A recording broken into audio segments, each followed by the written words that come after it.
సంతోషంగా చేసామని అనుకుంటున్నాను. అలా మీరు ఎలా చెప్పండి? నాకు అన్ని విధాల సంతోషమే కానీ బాగా నన్ను రమ్మని పిలిచి నాకు రాయి కిందికి వేసి నా పోతురాలు లింగయ్యను నిలబెట్టలేకపోతున్నావు కదా బాగా కలలో నీడలో అదే ప్రయత్నంలో ఉన్నామా. శివాలయ నిర్మాణం కొద్దిగా ఆగింది కాబట్టి అదే శివాలయ నిర్మాణం చేసి 2 కార్యక్రమాలు ఒకటేసారి చేయాలనే సంకల్పంతో ఉన్నామమ్మా.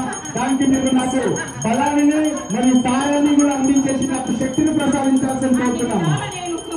ఆపుకుంటూ వస్తున్నానంటే ఆడపిల్ల వచ్చిన తర్వాత ఎక్కడ ఉంటుందని మీకు తెలియదా? తెలిసినప్పుడు నేను వచ్చేది నాకు స్థలం ఇస్తేనే కదా బాగా నన్ను కిందికి వేసేసిండ్రు. అది ఆ కార్యక్రమాన్ని మేము నిర్వహిస్తామమ్మా. శివాలయంతో పాటు అది కూడా వచ్చే సంవత్సరం వరకు దాన్ని చేయడానికి మొత్తం ప్రయత్నం చేస్తాం. దానికి నాకు శక్తిని మీరు ఇచ్చేసేసి అందరూ కూడా భక్తులు సహకారం చేయవలసిందిగా కోరుతున్నాం. అట్లనే కూడా ప్రజలందరూ కూడా చల్లగా చూడండి. అన్ని విధాల సంతోషమే కానీ నేను వచ్చి నిలవడానికే లేదు. నా తమ్ముడు పోతురాజు ఉండడానికే కూడా స్థలం లేకుండా చేసినావు కదా బాగా. ఇంత పెద్ద పండుగ చేసి మమ్మల్ని పిలవకుంటే నేను పూజ చేసుకుంటావా? ఇంత ఆనందంగా వైభవంగా చేస్తున్నావు. కానీ వచ్చిన వాళ్ళ మేము ఎక్కడ కూర్చుంటాము, ఎక్కడ నిలబడతాము? ఇంత రంగరంగ వైభవంగా చేసినప్పుడు నువ్వు ఆలోచన చేయవలసింది. కళలో నీడలో కూడా వచ్చి నేను చెబుతూనే ఉన్నాను. నా నుంచి పలికించే వరకు నువ్వు ముందడుగు వేయలేదంటే కార్యక్రమాన్ని నేను నిర్వహిస్తాను. ఆ తల్లి మీ యొక్క ఆశీర్వాదంతో ఆ కార్యక్రమాన్ని దేవాలయ కమిటీ అందరం కూడా సౌజన్యంతో నిర్వహిస్తుంటాను. మీకు సంతోషం సమకూర్చేస్తాం. నేను గడ్డ మీద ఉన్నా కాబట్టి నా ప్రజలందరినీ కాపాడుకుంటూ వస్తున్నా. నన్ను ఎట్లయితే పూజలు చేస్తున్నారో అట్లా నేను ఆనందంగా మిమ్మల్ని ఉంచుతాను. కానీ మీరు చేసుకుంటున్న పాపాలకి మీకు తప్పదు బాలుడా శిక్ష.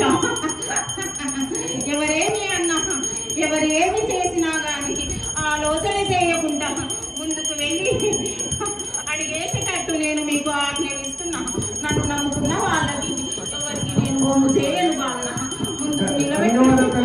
ఆశీర్వాదంతో మీరు చెప్పిన ఆ 2 కార్యాలను నిర్వహించడానికి మొత్తం శక్తియుక్తిని ఓడికి ఆ కార్యక్రమాన్ని నిర్వహిస్తాం తల్లి. మీ యొక్క ఆశీర్వాదం నాకు ముందేసి దేవాలయ కమిటీ సభ్యులకు అందరికీ కూడా ఉంటే ఆ యొక్క కార్యక్రమాన్ని మేము నిర్వహిస్తాం తల్లి. నీకు శాంతి పరిచేసి నీకు ఆనందమైన పండుగని ఇంకా వైభవంగా నిర్వహిస్తాం తల్లి.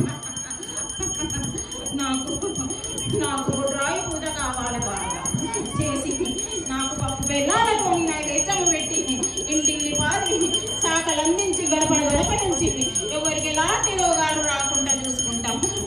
రాబోయే కాలం చాలా దండుగా ఉంటుంది. రాబాలుదాం రోగాలు నొప్పులు నిండుగా ఉన్నాయి. అవి పారదోలాడుంటే